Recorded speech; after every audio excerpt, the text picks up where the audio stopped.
My guest for this episode is Joan Kennedy. She is a multi-award-winning international artist, illustrator, and published children's author. Everything she creates is inspired by a deep desire to acknowledge and admire the beauty of our animal kingdom, which she believes should be protected at all costs. We talk about how she finally followed her artistic dreams after putting them off for many years. And now, she's had incredible success with her creative business.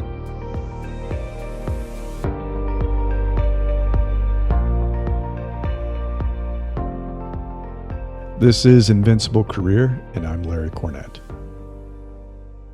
Welcome to the show, Joan. It's great to have you here. Thank you. It's great to be here, Larry. Thank you. Thank you for inviting me. Absolutely. So let's start with a little bit about who you are and what you're doing right now, for those that don't know you. Okay, I am Joan Kennedy artist. I'm a full-time professional watercolour artist, and I love to paint animals, paint wildlife. I'm passionate about the exciting colours. Gorgeous work, by the way. Oh, thank you. I'm Irish. I'm originally from Dublin.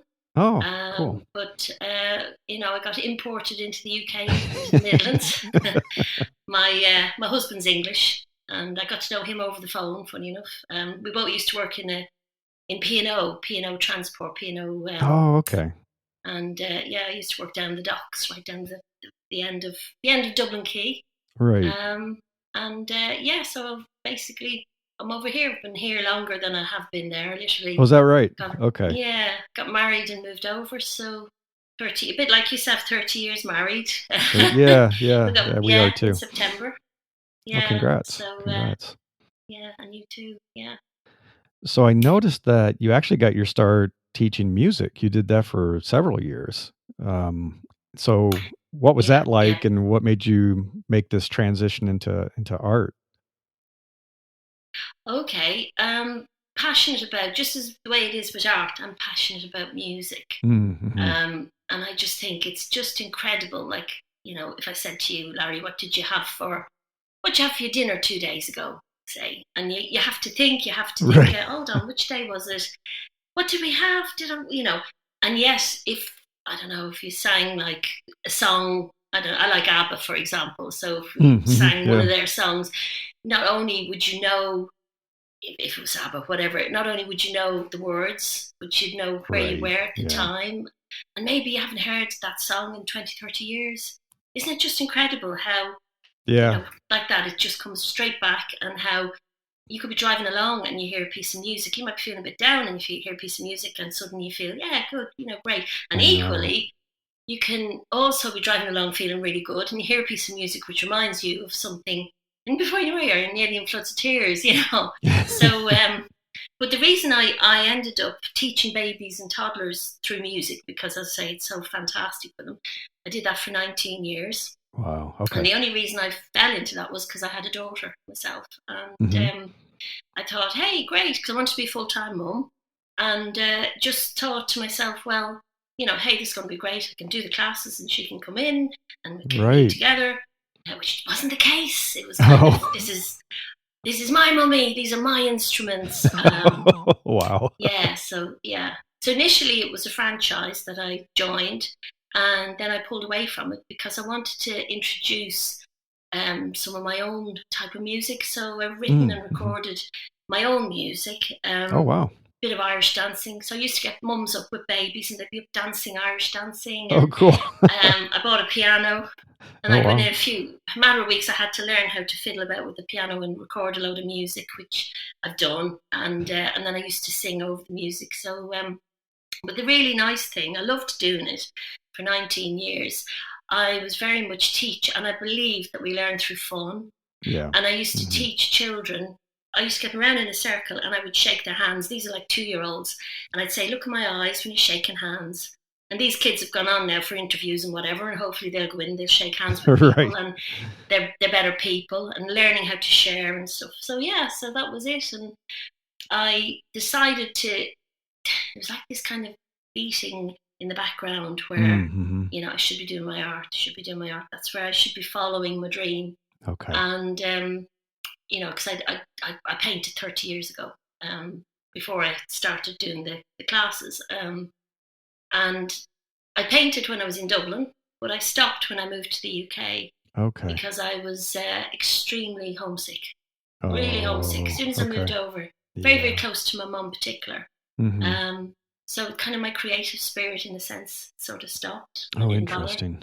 Yeah, I just couldn't face it. But in deep down, there's this kind of voice saying, "You should be creating, you should be painting, and all this." But I didn't listen to it.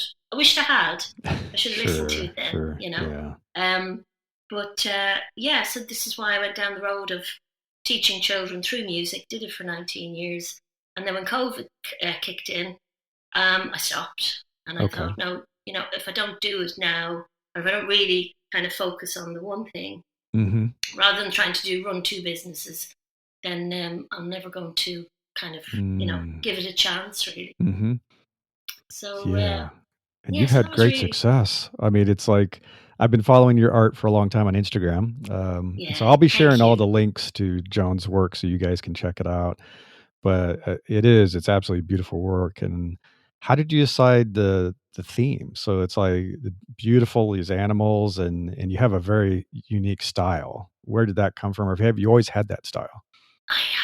I don't know, and I don't see it. People say that to me, you know. Yeah, people say it's very recognizable. You know, yeah, and I think what happened to me, as I say, when I moved over here, basically when I worked in the shipping company down in Dublin, imagine right down in the docks, and you've got this port cabin, and I'd be there at 6 a.m. because all the drivers from the UK would be coming in with vegetables, wanting to get to the markets.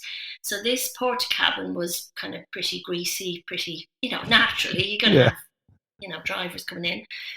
And I remember sitting down the docks at lunchtime, just sketching, painting, and just sketching stuff. And I came back to the port cabin, and there was this piece of wood, and it was just, that's all. And I don't know why. I didn't even ask my boss. I don't even remember. But all I just remember vaguely is I took out my paintbrushes because I was doing oil painting at that time, and I did a painting, and I stuck it, you know, painting on. Oh, cool. I was only about 22 at the time, and people kept going, "Wow, can you do more? I'm going to do more." And anything I did, I sold, and I just painted, and there you go, painted, and I sold well over 50 paintings. Wow. And this is just a hobby, you know. And, sure. And that's why I've kept the name Joan, and it's called Joan Kennedy Artist, because Joan Kennedy in America is a famous name. So if you Google Joan Kennedy, you have to go to about like page 10. Branding is important, yes. yeah. So, I'm on page 10. It's not the same Joan Kennedy. You need to put the artist in. So basically, that's how I decided to keep the name, because I thought if anyone's kept my painting still over there, they can say I've got a Joan Kennedy artist painting. So then I moved over to the UK, worked in a literally gave up everything. You know, my name, my job, my everything, my friends, to come over to my husband. And then I got this job in an estate agent's, and this this chap, I remember vaguely, this was the last painting that I think I'd sold. I remember it was a small painting. And then I just couldn't, I was just desperately unhappy. I was really, you know, I love my husband and all, but to try and to leave everything, it was kind of, I was only in my early 20s and I felt homesick. Sure. You know? Even though like it's kind of similar countries and stuff, but it's still very different. There's still differences in the culture. Anyway, I ended up then leaving it, not bothering, moved to the Midlands of the UK, had a daughter. My daughter, then time went on, she's 16, trying to think of what course to take, what career to do.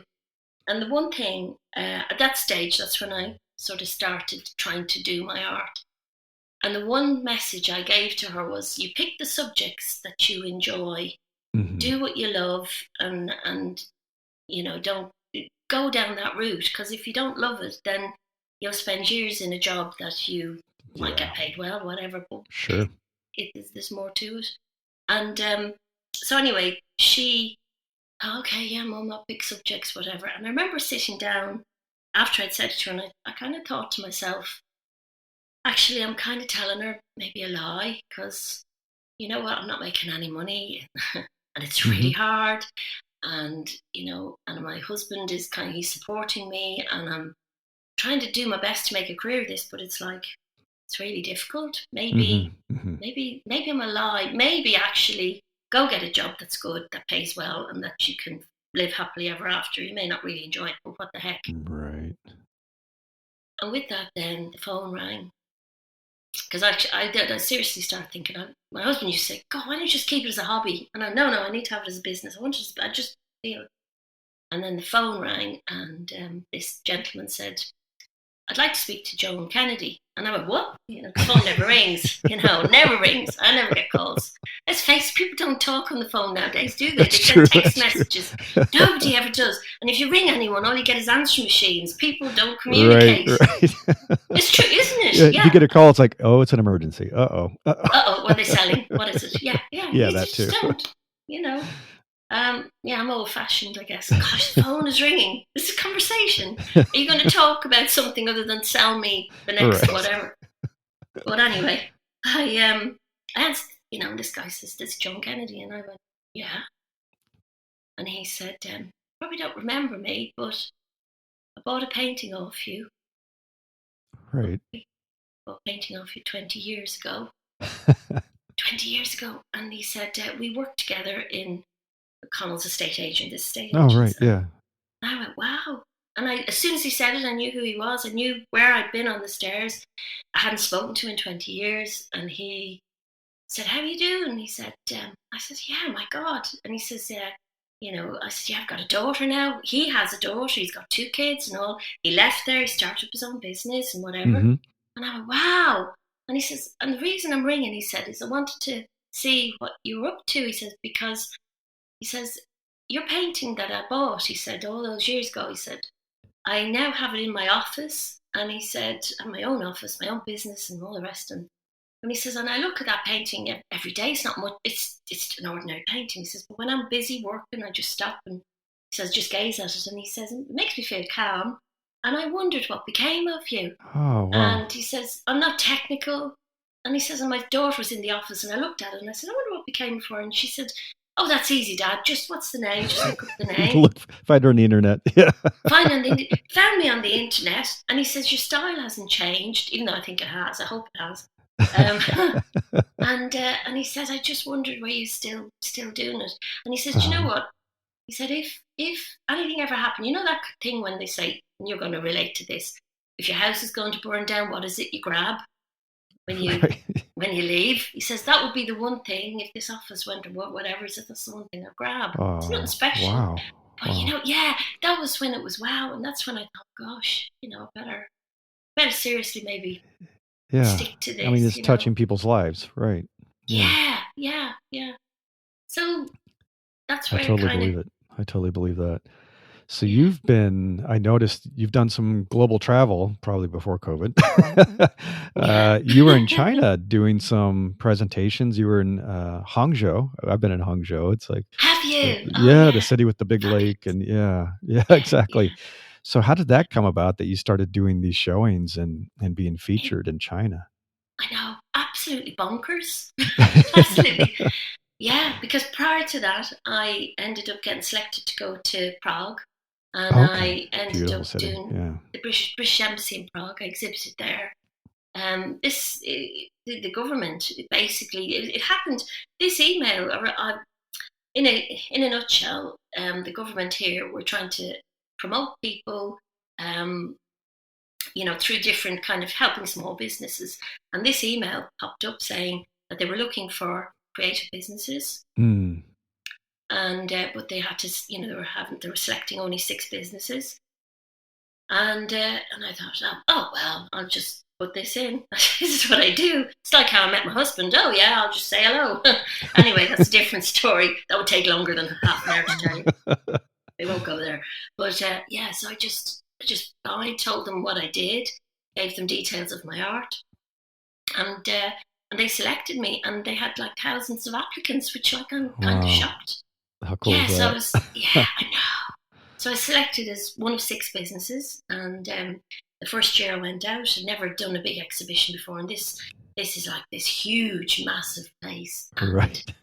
yeah. And I brought a load of prints, and they all sold. And I had all these little, because I have these little coasters and stuff as well, other bits that I put my art onto that we print up in the back bedroom. I mean, I'm a really small business. Really? Yeah. These little slate coasters and stuff. You put but the thing is, like, we put our mugs on it, and in America we do the same, but in China it's like, why would you use this? So Right. just use it as a piece of art. So so then they selected me again. I went the following year. They told me to bring my original art. I thought, oh my gosh! So I did a whole series of animals that I thought Chinese people and people in Europe and UK would like, that they can. And one picture in particular, which was about a lion, and it's an amazing story about this lion who was in London. And these two guys, it's Christian the Lion. You should look it up. Look up the story of Christian the Lion. I will. He was in London, and he was in Harrods. Harrods, a big famous shop. They used to have a zoo. Oh yeah. And he used to get brought around, and they brought him. They let him out into the wild. Years later, they found him. Anyway, that was one painting I did, and I did Chi-Chi the panda, another story. So linking all these pictures, and this gallery came along, Funner Art, and said, right, I'm buying this. They bought all the originals bar one, which got sold to another collector who wanted the panda. And I was just blown away. Then I was selected again, went again, met heads of state, met the government, went on the radio, went on the TV. Oh, cool. And and then won Best Exhibit Award. So it's been, I don't know. Yeah. I don't know how it's just that Congrats. kind of Yeah. I mean, that's the kind of success that I think many artists dream of getting that kind of recognition. And because being an artist is hard. It's like being a writer. It's like, I would say millions of people do it and nothing ever comes of it, but it's something they feel like they have to do to express themselves. But that transition is hard, of going from being an artist or a hobbyist or whatever it might be into full time as a profession, and then achieving success that people actually buy your work and that you get featured, you get recognized. So congrats to you for achieving that, because it's not easy. It's not easy at all. No. So, and the thing is, go ahead. I was going to say, the thing is, when you have a career, whether you're a CEO, whether you're an administrator, whether you're a secretary, or whether you're a high-flying executive, these are all labels that are put on you. You go for, guess what? The latest job has come up. It's, I don't know, I'll say administrator or whatever, and you apply for it. And, hey, what did you get? Yeah, well, I'm going to be office manager. All these labels. And these labels are put on you because you've applied for that job. Right. But when you become an artist, it's a label that you have to decide to own yourself. And that can be really hard. And I think for a lot of artists who are some fantastic artists out there, and they say, oh, well, I can't call myself that. Because it's something you got to put on yourself. Yeah. It's difficult, It is. I definitely see it with artists, writers, musicians too. Exactly, same thing. Very hard. But it seems to be, I mean, at least from what I can tell, and I dabble a bit myself, I have no success whatsoever, but it seems to be something inside that just has to come out. And it's like, I had an uncle who was a musician, and it's like, I don't think he ever made much money with it. He was in a band and stuff, but he couldn't help it. It's like, I have to do this. I have to create this, which, like you said, is very different than something from the outside that defines who you are and tells you what to do.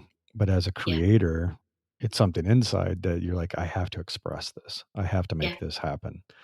I have to bring it into the world. I want people to see it, or I want to be able to see it myself, right? Because that's part of it too. It's amazing. So do you do a mix of commissioned work, or is it all work that you've decided to create and the idea comes from you, or do you get requests for certain types of pieces?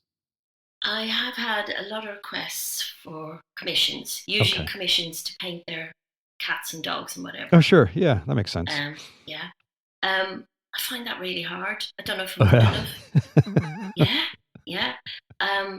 and it's really crazy, I know, because it's kind of, I think it's like the stage where you say, well, actually, I'm an artist. I'm a professional artist. Okay, I do commissions regularly. It's kind of like these steps. Sure. Okay. Last year I had this gentleman phone me, and he said he'd met me and he'd taken photographs, and he asked me, could he paint Lola, the one-eyed dog? And he wanted to have it. Literally begged me on the phone. He said, please do.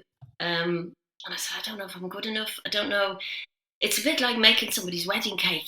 Crikey, you get one chance at it, and when they cut it open, if it ain't, it's their special, and that's why it's so hard.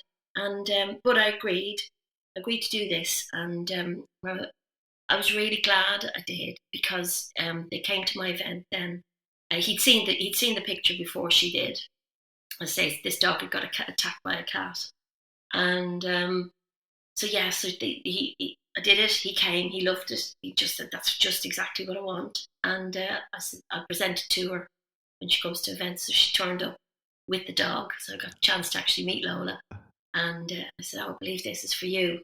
And that moment was just to see her face. I can imagine. Yeah. And then I've had another couple who wanted me to paint their dog, and I said, "Okay, I've done it once. I'll do it again." and he actually filled up with tears, and that was just really, that was just so. And his wife even says, "You okay?" He said, "Yeah." It's just I just feel. Yeah. So I know that's where I gotta go. But I'm not going to do like every week. I'm not here to paint animals every, right. People's what they want. But I'll be selective, but maybe, and that I think keeps it a bit unique as well. So probably maybe 5 a year or something like that. I don't know. We see what next year brings. Okay. Yeah. Because people keep asking me. But the thing is, because I'm an old-fashioned painter, I paint with professional watercolour, professional paper. It's all done and it's all hand-painted. So I know, there is fantastic computer artists out there who can fiddle about it, and then you have a picture and it's kind of done in quite a quick time. Mine isn't. Mine takes ages. So it costs more, and it's but yeah, I'm open to commission. So yeah, okay. People want to commission. Got 5 of them. If you insist, yeah. So how long is the process? Because I've done some watercolors. I'm not good at all. My daughter is amazing. I should show you something. She's actually finally open. I encouraged her to open her own little studio. So she has a studio now, and so she's doing original watercolors, marine life, and starting to sell it. And I said, you should sell it. You should start to do things. She does little stickers and things like that. So yeah, I can tell when somebody has way more talent than I do. How long is the entire process for you from coming up with an idea to completion? There's no time. You know what? That is the only question that I ever get asked. It's the only question. No good answer. No, because if I said to you, how long is it taking you to get fit? How long does it take? Right, sure, yeah. Yeah, or if you play a musical instrument and you play, or you even listen to someone who plays a piece of music, how long does it take you to learn to play that? I don't know. I played it and it worked, and then it didn't work, and there's no process really, because I can do it, and if it's not worked out, I'm going to scrap it and start again. Right. Or I'm going to explore to try and put more products on it, and I could have maybe 2 or 3 pictures going at the same time. Okay. So, and I know it's probably very unprofessional. Maybe I should say, okay, I'm starting to paint now, and then it's like so many hours later. But you know what? And it depends. And I know this is kind of a bit woo-woo. It depends on your mood. And I know that's I really get that. bad Get that. No, I have that with writing too, where sometimes I'll sit down and write. Like I have to write my weekly articles, and I'll write an article in less than an hour, just fast. And then other times it's months. It's like months to write an article. It's like, why is this taking so long? Yeah. I get it. Yes, it's exactly. So it's the same thing. So if I say, let's take you to write an article, like you say, it depends on the article. It depends. It never feels done. It never feels done. Do you feel like that at the end? Because I've met some artists who feel like that, where they know they just have to finish it. Maybe it's a commission piece, and so they just got to get done. But they reach the end and they're like, they just finally say, I just have to reach a stopping point because I never feel like I'm done. No, not usually. Okay, good. In a lot of the time, I think, no, now I've got it exactly where I want it. Oh, you can feel that. Okay. Good. Yeah. There has been. I mean, I've done this fox, my latest fox, and I thought it was done, and I've had a print of it, And now I'm thinking, no, it's not done. And I'm looking at, so, and I think that's not because I have to keep fiddling at it and it's done. It's because I think I'm learning to be a better artist, because I'm still not. Sure. I'm still not at the level that I want to be. There's still another area to keep going. So what drives you? I love this. This is a great conversation. So how do you know? You just said something that I think a lot of people feel like, I'm not where I want to be. What is informing you? What makes you feel that way? Like, I know I could be at a different level. When I look back at certain pictures and I think, no, it needs a deeper color. It needs, and I look at what I paint from photographs. Okay. And the photographs are professional photographs. Usually they are, apart from the one where I woke up one morning and the sun was shining and I thought, oh my gosh, this is such a fantastic day. I know I need to paint chickens jumping on a bed. And I've got this and I love it, and it's on the website, but I don't know whether it does justice. I don't think people can see it, but I have a big thing across the top saying, do what makes you happy. And it's just these chickens jumping on the bed. So that was out of my head. Because it had to be done, and I love it, and I don't care if anyone else doesn't. But exactly, yeah. But I paint from real photographs that are on the website that have been gifted by these by fantastic photographers who say yes, you can use it, free license. So then sometimes I look at the photo and then I think, no, you know what, this needs to be okay, a bit deeper. So my best art critic is my husband. Though I'll always go to him. Is that right? Oh yeah. He doesn't, he doesn't know anything about art. And he go, no, look, you see this? The eye is down here. It should be put up there. Oh yeah, okay. He's very kind of, engineering, mathematical. Right. So it has to kind of go to him first. Get permission. Is that okay? I like that. Yeah. That's a great partnership. I often have my wife read stuff. Can you read through this? Because it's like, I'm sure I'm missing something. Yeah. So she has to give you the go ahead. She does, especially if I'm writing about her. Well, that's fair comment. I need to approve that. Yes. So you recently you launched a book. So it's all the Scruffy Dog, right? Yeah. It started with the art and then became a story. Or was it a story that had to become art? The Scruffy Dog story, I did that, would you believe it is, like 2 years ago, but it's still not out there. Right, so it was 2 years ago. That's why people don't know about it. So yes, I've just released it. Because so many people don't know. And what happened was I had won this grant because I was doing the Little Hands music, teaching the children. And I applied for this grant and they said, what did you want to do? And I said, I want to write a children's book.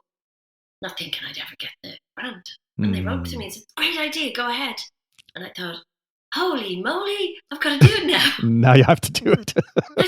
and I sat down and I thought, crikey, what the heck do I write about? I hadn't got a clue what to write about. And how I worked that one out was I thought about my childhood and I thought about the books that I didn't have many books, not like nowadays they've got everything and anything. Yeah. I probably had 1 or 2 books as a kid, and I can just remember this particular book, and it was just this image, these 2 mice. I can see it. I'm only like 2 years of age, and I can see these 2 mice, and they were grey, and they were looking at this big grey moon, and they were just looking at this moon, and it was like a frosty evening, frosty night.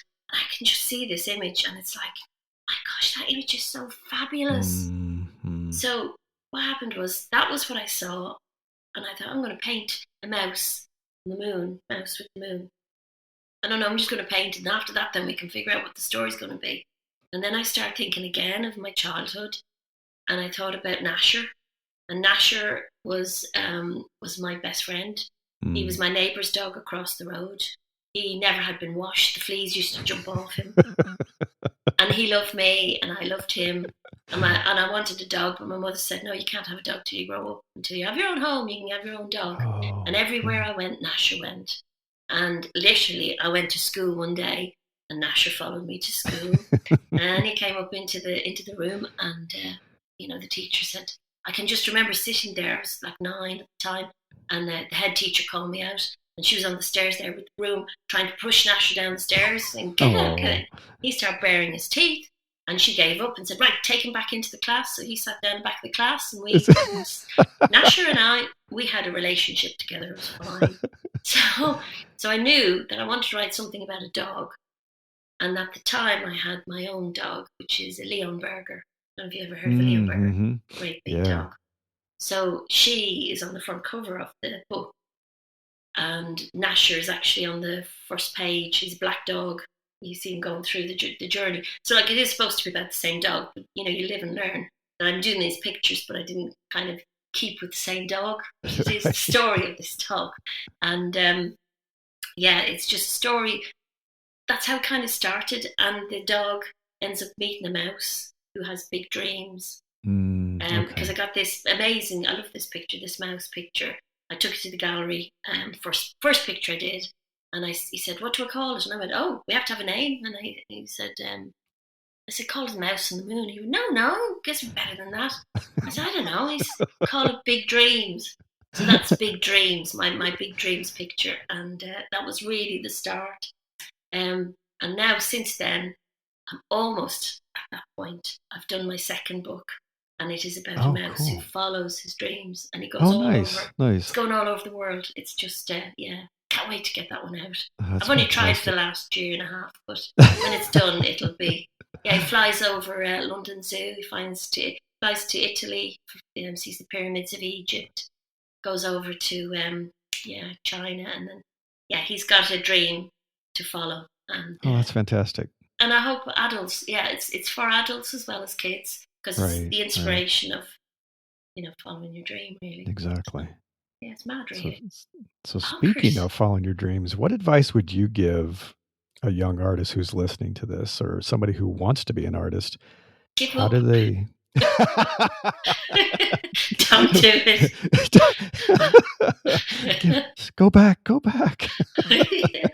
follow the light. Devices. It's blooming hard. So you're gonna have to, you're going to have to be prepared to roll with the punches. Yeah. I remember talking to a group of artists before, and they agreed with me. The one thing that I said when it comes to putting a piece of art out there, it is a bit like saying to somebody, this is how vulnerable it is. It's a bit like saying to someone, I love you. Sure. Really, really hope that they're going to turn around and say, I love you too. Yeah.